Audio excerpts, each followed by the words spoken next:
Okay, so for this lecture, I'll be discussing the design of members for flexure.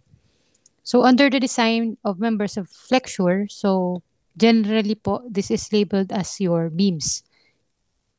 So we have here a definition no, for your beams. So it says here that beams are structural members that supports transverse loads and are therefore subjected primarily to flexure or bending. No, so any type of structure that is subjected to flexure and bending, and then wherein its loading is transverse, we can call it as your beam. No, so beam po is a general term. It doesn't necessarily apply to beams only, yung horizontal beams. No. So ang transverse loading po no, that is a loading that is perpendicular with respect to the longitudinal load or longitudinal axis of the structure or structural member. Then, another definition, beam is a horizontal member seen in a structure spanning column. Ito yung typical type of beam. No? It support loads which are resisted by bending and shear. Um, it support floors, roof heatings as purlins, and side claddings. So here are the different types of beams. So we have what the most common one. We have the floor beams or the major beams supporting secondary beams or floor joists. We also have the girder beams or floor beams in buildings. We also have your lintel beams or the beams used to carry wall loadings over openings.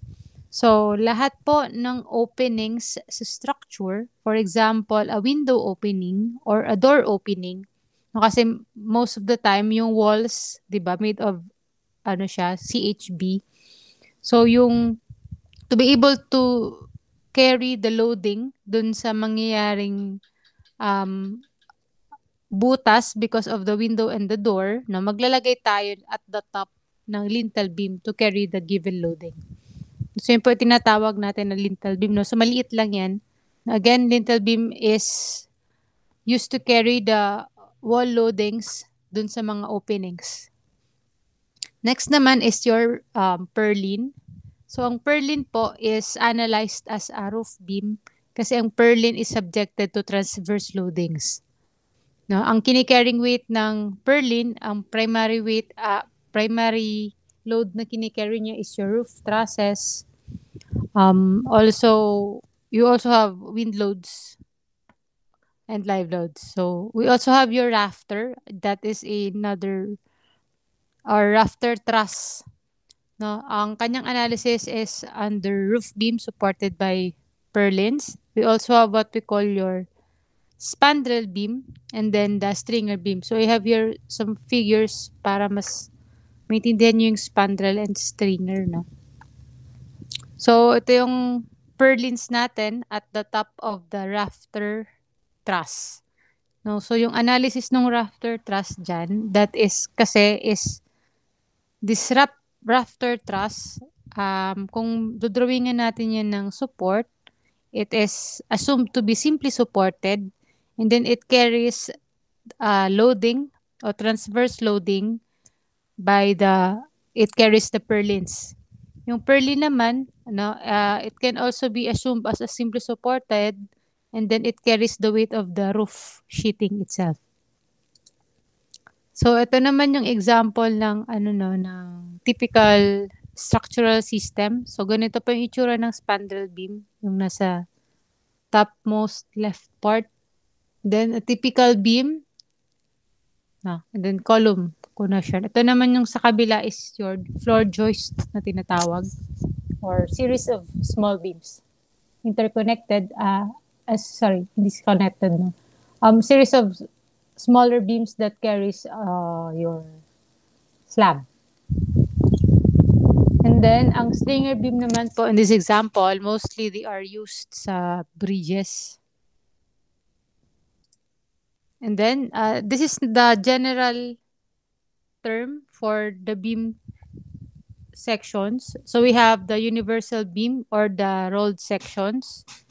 So, this material is concentrated in the flanges and very efficient in an axial bending. So ito yung pinaka-common, yung mga W section, C section. No? So they're under your universal beam or the rolled section. We also have what we call your compound beam. So it is universal beam strengthened by flange plates. So it resists bending in vertical as well as horizontal direction. So if may additional siyang flange plates, no, or hindi siya para siyang built-up section, no, compound beam yung tawag. Then we also have your composite beam. So a universal beam with roof slab, which gives continuous lateral support. So composite beam kasi, no, since ang type of structure natin or yung beam na i-analyze natin is a steel structure. No, so kapag combined siya with the slab connection or yung floor mismo, no? So pag connected yung slab dun mismo sa steel na beam, ang tawag po sa kanya is a composite beam. We also have a castellated beam. So it is applying a special technique to wide flange I-beam. This technique consists of making a cut in the web of a wide flange beam in corrugated pattern. So ganito pa yung itsura. So nagka-cut siya sa web portion ng ating beam. Although strength-wise po, no, hindi siya masyadong advisable kasi since niliitan or binawasan natin yung area ng web, syempre mas liliit yung strength capacity ng section. So, for the classification of beam section, we have here the bending stress of a beam depends on how well the section performs in bending. So, ang beam kasi natin, marami siyang modes of failure. Hindi siya tulad ng, say, column. Pag column kasi, ang kino-consider lang natin is the compressive force. Ang beam po kasi, no, marami siyang type of failure. Hindi lang bending. Pero kung i-compare natin, no, yung pinaka nagko-cause ng deformation sa beam, no, is your bending. No. Dito pa nakalagay, thin projecting flanges of an I-beam is likely to buckle prematurely. No, so that's I will be reintroducing this, no, pagdating natin later on sa topic. No, bakit important na hindi masyadong thin yung flanges? So meron din siyang classification. So web of an I section can buckle under compressive stress due to bending and shear. So in order to prevent such local buckling, it is necessary to limit out stand thickness ratios of flange and depth thickness ratios or web. So if you'll recall sa analysis of structural steel members under compression, meron tayo doon tinatawag na local buckling. It also actually applies din sa beam. Now, that's why it is important that we also check the the ratio of the flanges to the thickness and then the depth thickness ratio. So when design is made using elastic analysis, the member should be able to reach the yield stress under compression without buckling or bending. No, bending po, buckling kasi is the general term for your compression or column. So ito naman yung types of possible beam failures. So, as I've mentioned, unlike your column na isa lang yung kino-consider, pag nagde-design po tayo ng beam, ito lahat yung need yung i-consider para ma-check natin kung safe ba yung beam or not. So, ang unang-una is the bending failure. No, kapag nag-fail due to bending yung ating beam, ang magiging mode of failure niya is nasa gitna. Yung lateral torsional buckling, this is also part of your bending. Pero ang nangyaring failure is nandun sa web portion ng beam. Kung mapapansin nyo yung may mga line sa web part. And then we also have your shear failure kasi 'di ba, beam is subjected to transverse loading wherein a transverse load is also a shear force or a shear load. So kapag ang failure niya is shear, kung mapapansin nyo, the failure is near the support. So why is it near the support? Kasi 'di ba, the largest shear possible along a beam is the reaction or along the support itself. We also have what we call the bearing failure or the web crippling and then the web buckling. So I'll be introducing that also. That is the failure is like this no sa may support connection ulit. Then we also have excessive deflections. So as for your deflections, you already know how to compute for your support deflection. So what we do is we just compare the deflection of the actual beam with the allowable deflections. So this is an image of what will local buckling looks like.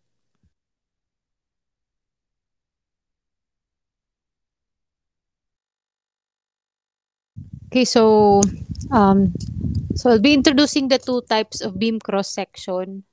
So first we have what we call the hot rolled doubly symmetric I shape, the one most commonly used for beams. So itong first image.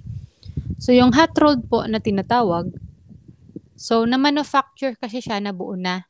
No, so ganito yung itsura. Meron siyang fillet dun sa connection ng flange and dun sa connection ng web.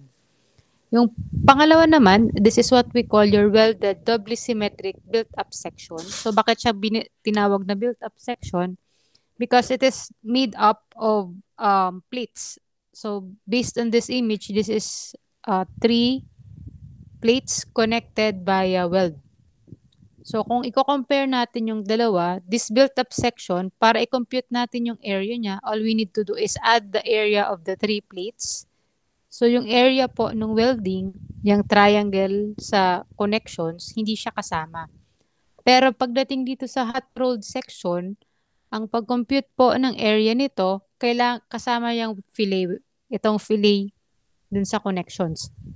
That's why if you try to compute this manually, no, tapos i-compare nyo yung area dun sa provided na sa mga W sections, meron silang discrepancy. Kasi yung mga provided sa W section properties, kasama po dun or kinonsider dun yung fillet weld nung mga W sections.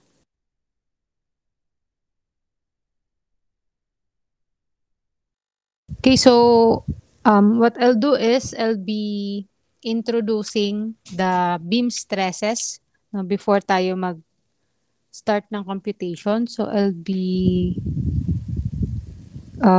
say introducing it manually, no? Instead of using the PowerPoint presentation para mas mag-grasp niyo yung concept.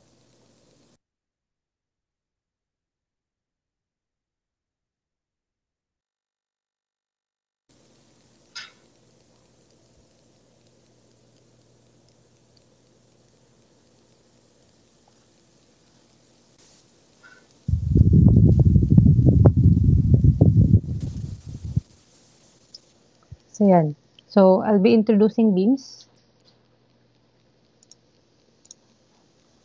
So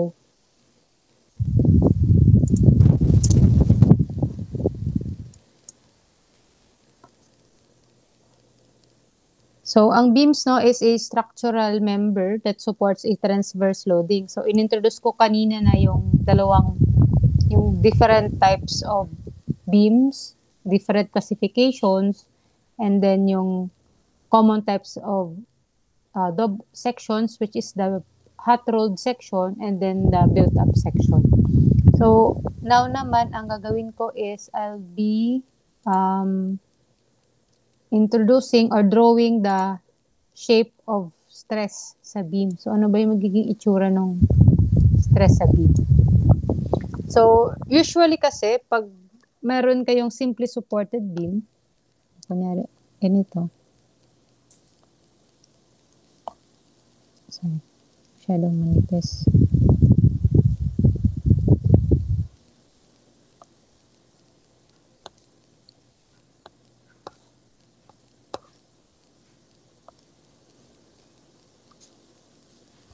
Kunyari, ito yun, simply supported beam.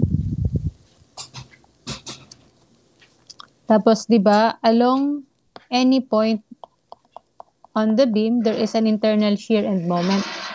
So, for example, I decided to cut it here.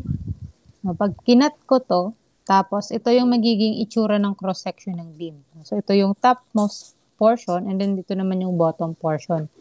So, if maaalala nyo from your mechanics of deformable bodies, so, di ba meron tong tinatawag tayo na neutral axis sa gitna? I'll put here a label. This is your neutral axis. So, again, this was introduced during your mechanics of deformable bodies. Ang flexure stress po, ang distribution na nangyayari sa beam is ganito yung shape.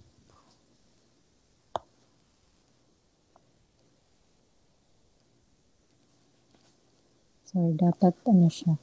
Yan. And then,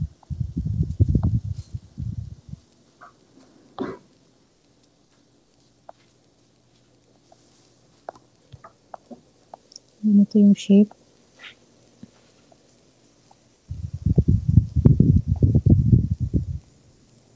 And then, this is the arrow.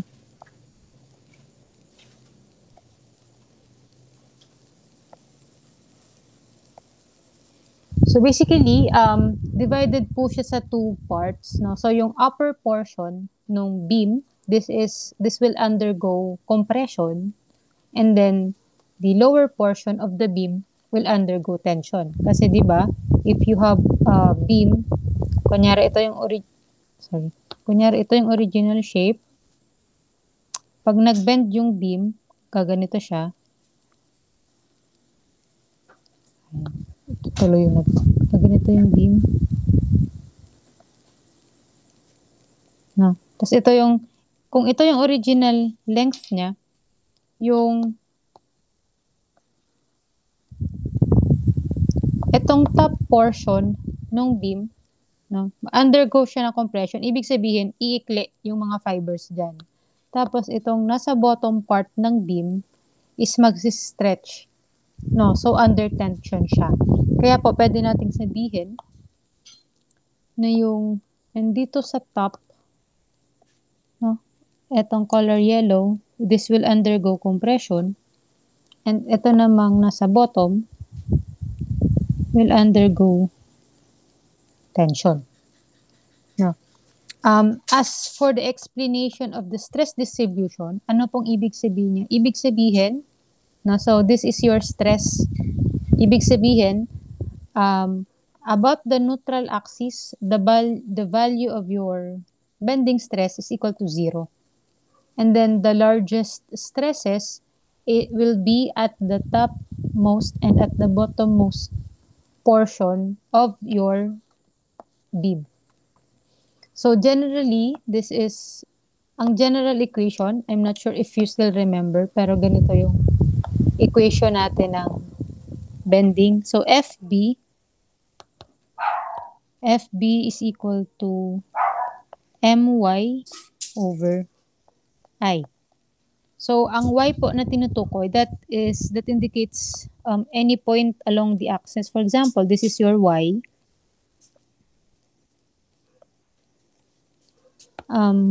So, if I'm going to draw a straight line from your y, like this, the value of the stress here, ito yung magiging FB, or your bending stress at y. So, the y here is arbitrary. So, if you want to know the value of stress along any point on the beam, all you need to do is replace the height, y, from the neutral axis. Kunyari, if you want to know the stress here, get the value of your y, and then replace it here, and then you'll be able to get the bending stress at that portion. So, the most common equation that you will encounter is FB max. Again, this was introduced sa mechanics of deformable bodies. Instead of y, it will be replaced with MC over I. Kasi po ang C, that is the distance from the topmost fiber up to the neutral axis. So, this is your C. So, kung yan yung C, this will be your line. So, ito yung magiging value ng FP. So, pupunta siyang ganun.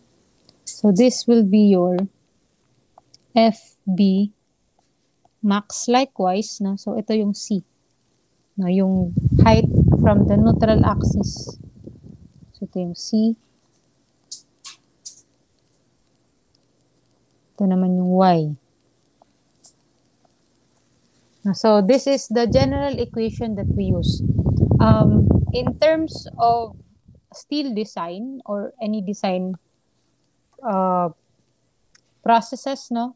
Siguro may encounter nyo minsan, nire-rewrite natin to. Pwede siyang i-rewrite, diba? Magiging siyang, kung in terms of bending moment, kasi yun yung hahanapin natin, no? Yung bending moment. Pwede siyang i-rewrite as M is equal to FB I over C. Now, so how did we arrive? Basic algebra. So, di ba? Cross multiply. So that you'll arrive with this equation. So, M is equal to FBI over C. Now, the I over C, this is actually equal to your section modulus. Again natin, this is section modulus or your S. So, I can rewrite this now as M is equal to FB S. FBS. So, ito yung equation natin for your moment. Where N is what we call your section modulus. No? So, M is equal to FBS. Now, ano yung M? So, usually, di ba, ang denoted siya pag ang hinahanap natin sa problem, pwede natin itong i-write as nominal moment.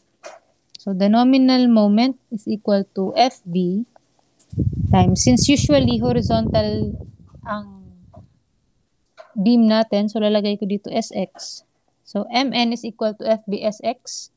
Kapag ang hinahanap natin is design strength, yung MN, gagawin natin, di ba, gawin natin VMN or multiply natin ng resistance factor.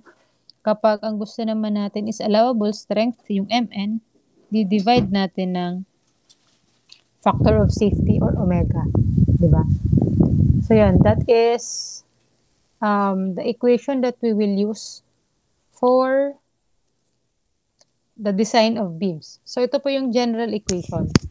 Kahit hindi sa design ng beam, kahit sa design ng reinforced concrete beams, no? I mean, kahit hindi sa steel, no? Kahit sa reinforced concrete, kahit sa timber beam, ito po ang general equation natin for bending. Now, I'm going to introduce also this one here.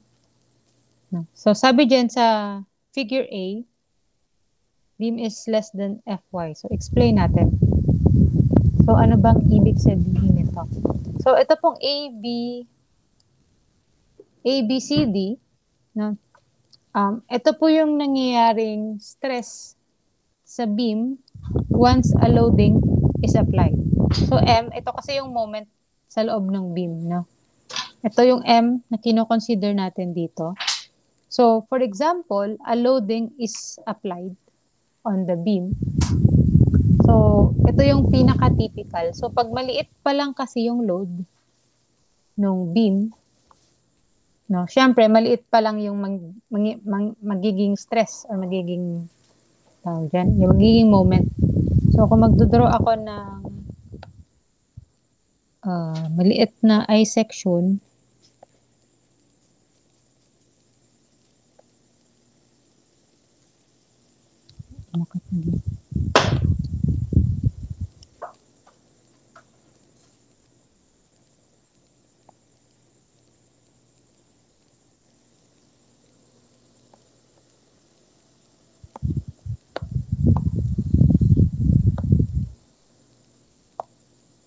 so, kung magdodraw ako ng maliit na I section,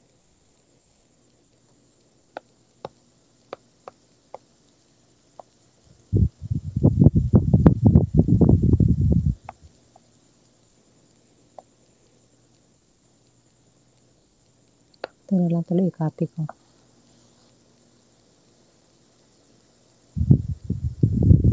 So, dito sa first image, ano pa po, medyo maliit pa yung loading. So, pag maliit pa yung loading, maliit pa yung stress.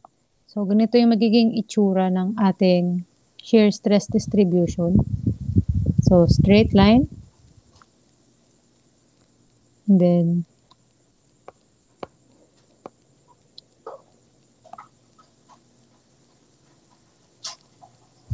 so if we're going to write an equation, yung actual stress natin, pag small letter po, ibig sabihin yung actual siya, mas maliit pa siya dun sa allowable yield stress. So again, di ba we have two types of stresses, the yielding stress and then the rupture stress. Now, since beam will not be subjected to rupture, kasi hindi naman to intention, so yield stress pa din po ang gagamitin natin, yield stress or your Fy. In this case, since we still have a relatively small value of force applied, maliit pa lang yung moment na makikreate, kunyari ganito lang, maliit lang, so the stress will still be small.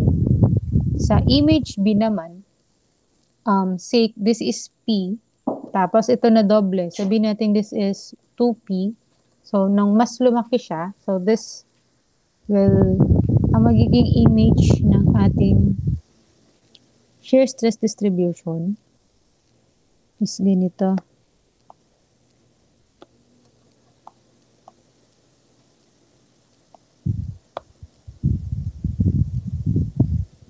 So, mas lalaki na siyang ganun.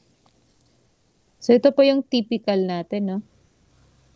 By typical, ang ibig sabihin, yung actual bending stress is equal to the actual yielding stress. No. So, ito naman sa letter C, what if, yan yung mangyayari, no, pag na-reach natin yung yield stress. Itong sa letter C, what if dinagdagan ko pa ulit yung load? No? Nung dinagdagan ko yung load, ibig sabihin, mas lalaki na yung, or mas malaki na yung stress ng beam, or yung actual stress ng beam sa yield stress. Kaya kung mapapansin nyo itong yung may dash line, ibig sabihin, no, lumagpas na sa yield stress yung ating stress. So, ganito yung magiging itsura ng stress distribution. So, ganito. Kasi siya yung cross-section. Tapos, ito yung length. Tapos, papantay na siyang ganun, no? Kasi na-achieve niya yung yield stress bago siya mag-connect. So, itong portion na to, no? Ibig sabihin, itong portion na to ng beam will undergo stress.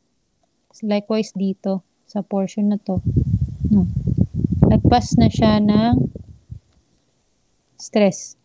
No, kaya mapapansin nyo, yung nandito sa figure, meron siyang highlight. So, ang stress natin, nagsisimula siya from the top and bottom, papunta dun sa neutral axis. So, lastly naman, ito yung limit ng ating beam or ng bending stress. Kapag the entire cross-section has already yielded. No, lalagyan ko pala ng value. So, this is your Fy and then Fy. Again, ang ibig sabihin po nito, no, nagkaroon na ng yielding dun sa web portion ng beam. May yielding na dun sa web. No, from the flange, nakarating na sa web yung niya, stress. And then for the last image, it represents that the entire cross-section of the beam has already yielded. So, ito yung magiging limit ng ating analysis. So, ganito. So, pag nag-yield na po siya, ibig sabihin, nag-yield na siya, no, hanggang neutral axis.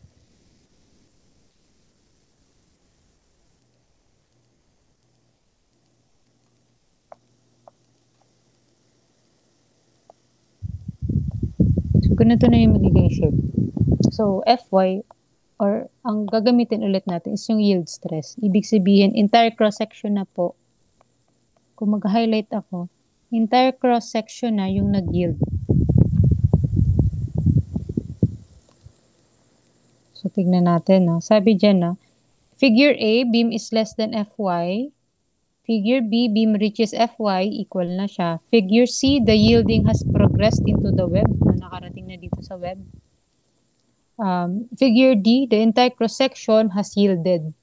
So, note the additional moment required to bring the beam from stage B to stage D is 10 to 20% of the yield movement Fy for W shapes. So, around 10 to 20% yung need mong i-increase para ma-achieve natin yung condition D wherein the entire cross-section has yielded. So, yun na, no? So, yung stage D, kasi ito yung pinaka-final na. Ito yung na-reach niya na yung yielding. So, ito yung magiging limit natin. In this case, safe pa po siya. Pero ito yung magiging limitation ng section natin. Kasi pag nagsobra pa tayo dyan, mag-fail na yung beam natin due to bending or flexion. So, tingnan natin. Ang sabi dyan, when stage D has been reached, any further increase in the load will cause collapse. No? Kasi yun na po yung magiging limit natin. Since all elements of the cross-section have reached the yield plateau of the stress-strain curve and unrestricted plastic flow will occur. So, dapat po, ang magiging equation dyan, nakalagay dyan, Mn is less than or equal to Mp. So, bakit siya MP? Ito po yung tinatawag natin na plastic moment.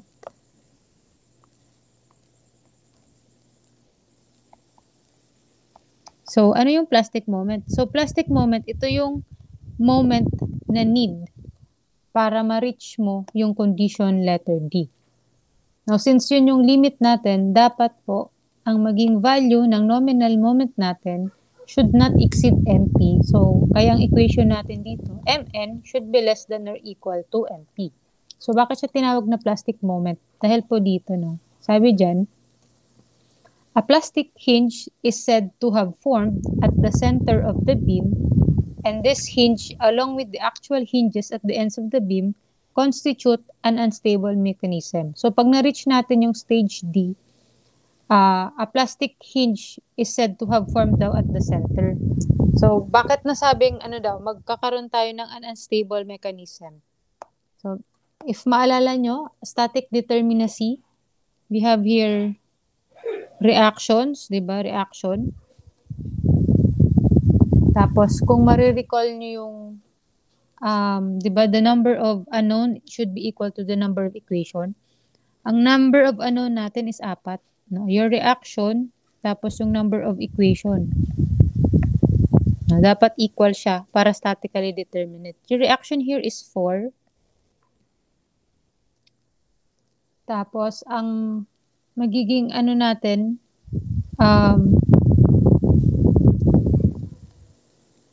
dapat equal siya sa 3 times your N. No? Ang plastic hinge natin may additional 2 na unknowns, no? Or equation. So, magiging siyang 4 is less than 3 times 2. So, this is actually unstable. No? Or kung baka wag tayo mag-base sa equation. Sa formula para di kayo malito. So, since wala naman yung horizontal load, di ba, alisin ko tong horizontal para mas madaling matandaan. Gawin na lang natin. Let reaction should be equal to the number of equation plus the equations of condition. Easy, kung marirecall nyo. Ang number of unknowns natin is 2. Tapos ang equation natin, no? Ang equation natin is 2. Summation of forces vertical, tapos summation of moment. Tapos meron tayong equation of condition which is your 1. So 2 less than 3, so unstable. So same lang nung kanina. Pero ito yung typical, siguro mas familiar kayo dito eh. Ito yung tinuturo ko sa theory dati. So unstable siya. So since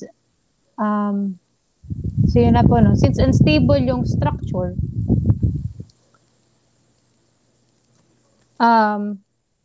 ang gagawin po natin, no, itatry natin tawag dyan, i-limit yung moment na dapat nga hindi siya lumagpas sa plastic moment. Kasi pag mag-exceed pa tayo, magiging na siya unstable. So, since ang magiging condition natin is ito, or letter D. So, magdodraw naman ako ngayon ng beam for D.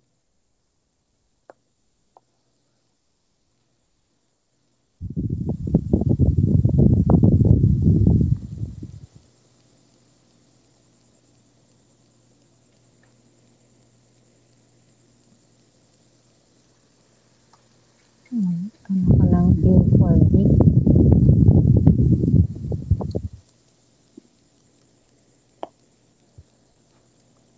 So, alisin ko na tong Y, no? Kasi ang kailangan naman natin, ang kailangan naman natin is the largest. So, let's have a straight line.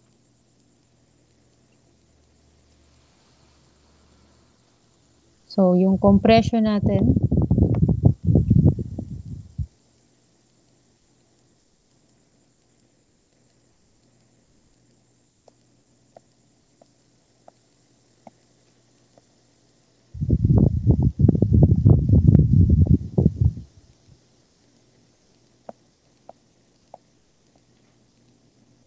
tapos yung tension, na yan ginamit kong color.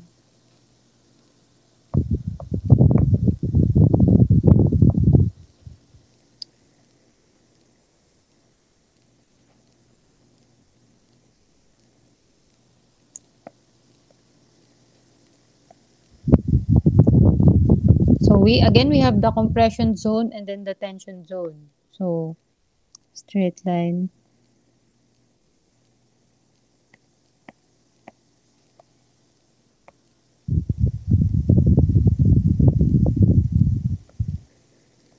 Let's not forget the arrow. No, so pag ganun yun. So this is the tension zone. The top part is the compression zone. So for us to be able to arrive with an equation, so ito, no, ito yung magiging distribution nung na-reach na natin yung plastic moment. So again, you have here C.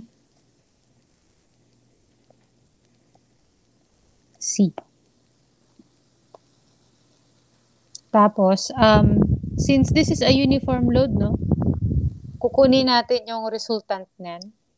So, kunin natin yung resultant. So, meron tong resultant dito.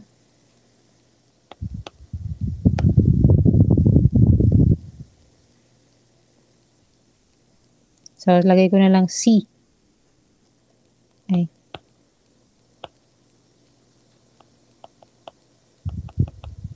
Palitan ko na lang yung color. So, meron tong resultant C. Ito naman kabila, meron din tong resultant na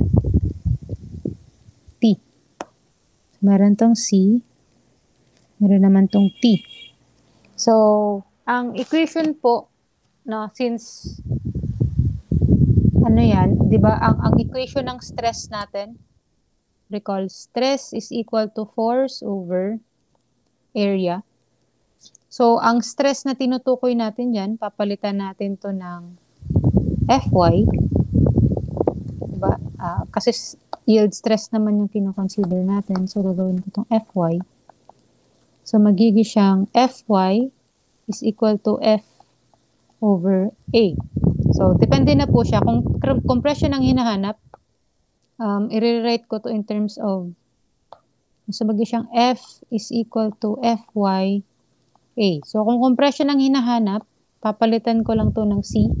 Kung tension ang hinahanap, papalitan ko lang ng T. So, pwede kong isulat dito, C is equal to Fy times area ng compression. Tapos, ang T ko naman ngayon, palitan ko tuloy na. Ang T ko is equal to Fy times area ng tension. Again, i-derive ko kasi yung equation for nominal moment ng plastic, yung equation for plastic moment. Ito po kasi, ang na-derive lang natin is nominal moment, no? Nominal moment lang siya. Ang i-derive ko na ngayon is the plastic moment. So, ito yung gagamitin natin, yung stage D. So, para maka-arrive tayo ng equation, label pala natin. So, ito po, this is not just a neutral axis, no? Ang tawag na dito, kasi nasa stage D na tayo, ang tawag na sa kanya is plastic neutral axis. Magkaiba po yan dun sa neutral axis nung bago pa ma-reach yung plastic moment. No? So, plastic neutral axis siya, no? So, ang sabi dito, equal dapat yung area nung compression tsaka area ng tension.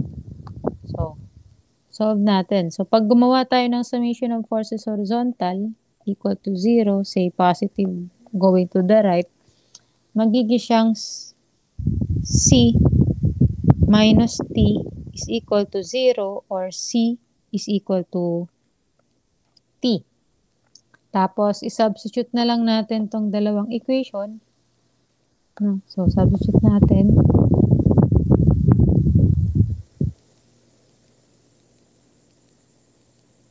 So, lagay ko yung AC.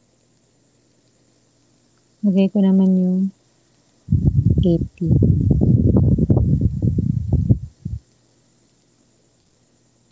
Equate natin. It's equal. As you can see, parehas yung Fy. So, cancel natin. So, pwede nating sabihin na ang area C should be equal to area T. Ito po yung general condition. Para ma-achieve yung, para makuha natin yung location ng plastic neutral axis, dapat daw yung area nung nasa tension should be equal to the area of the compression. So, yan yung lagi nyong tatandaan. I-equate natin. Dapat parehas yung area ng compression tsaka ng tension. Now, that is for the plastic neutral axis. And then next naman,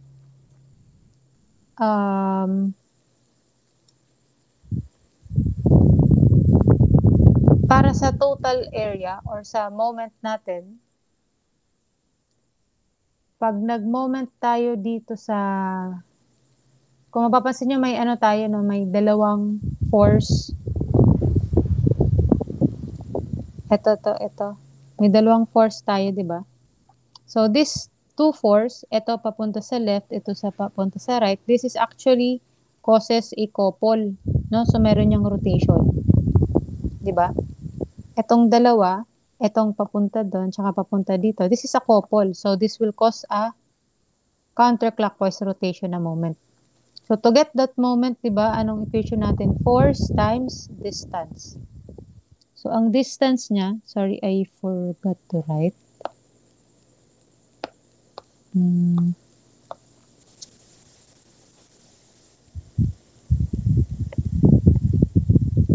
So, yan. Kung nasaan yung ano, no, force. Yan. So, lagyan natin ng label. This is your bar Y yung tawag dito.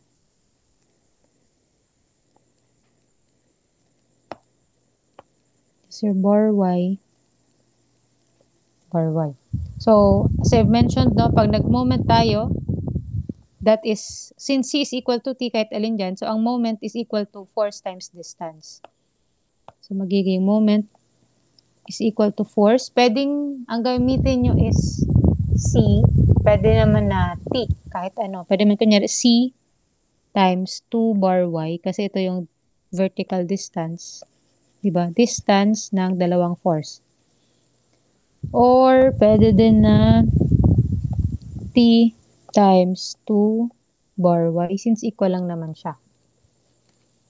So, to rewrite this, pwede nating kahit alin dyan sa dalawa na lang yung gamitin natin. So, ano pa ba? Pwede pa natin gamitin na ang total area, bago tayo pumunta dyan, di ba ang total area natin is equal to A, area ng compression, plus area ng tension. So, since ang area ng compression is equal to area ng tension, pwede nating sabihin na replace ko to ng AC. Kunyari, sabihin ko 80 is equal to AC plus AC. So, pwede nating sabihin na 80 is equal to AC. 80 over 2 is equal to AC, which is also equal to A. Baka malito. Liitan ko na lang tuloy. Gawin na kung small t ang area total. Para di makalito. Area total. Area total. Area total.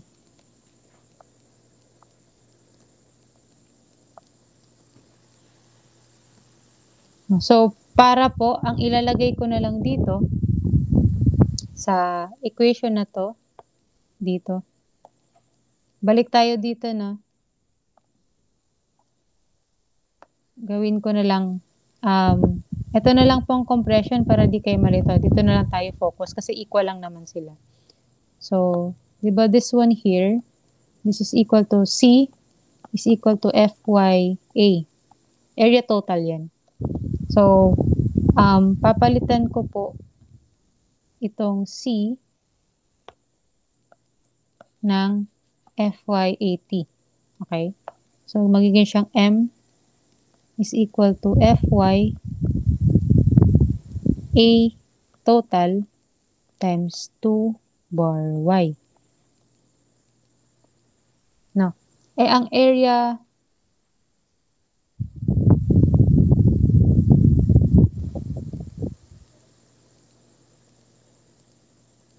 total, sorry, ang AC natin, area total over 2 pala, no?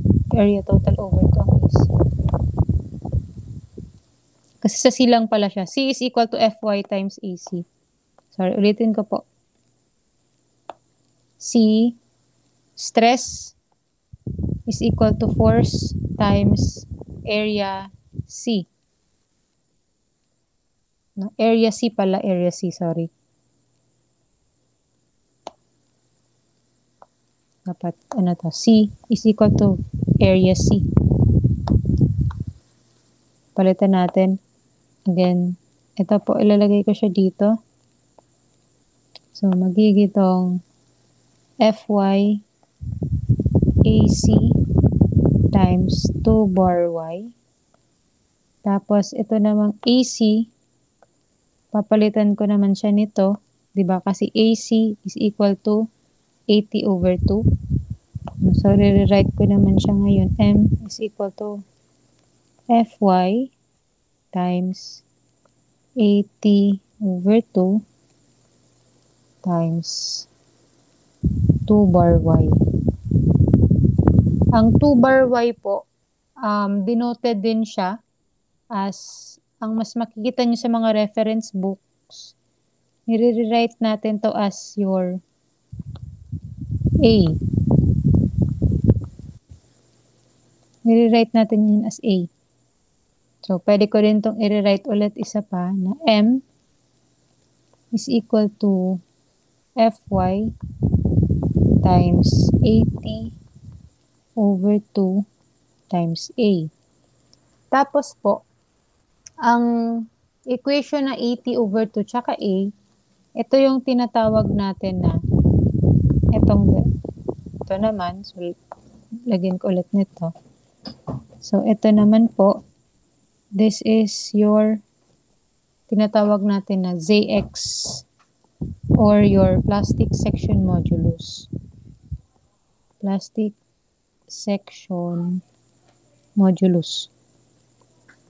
So, if I am going to rewrite the equation, ang magiging final equation na po natin, magiging na siyang MP or the plastic moment is equal to Fy times the plastic section modulus Jx. So, ito yung ating magiging equation. So, bali dalawa yung equation natin. No? For the plastic section modulus, we have Fyzx. For the section modulus lang na yung normal, we have, or the nominal moment lang, we have your FBSX. So, that's all po for the introduction of the bending moment. So, to better understand the application of the nominal moment and then the plastic moment, I have here a few examples.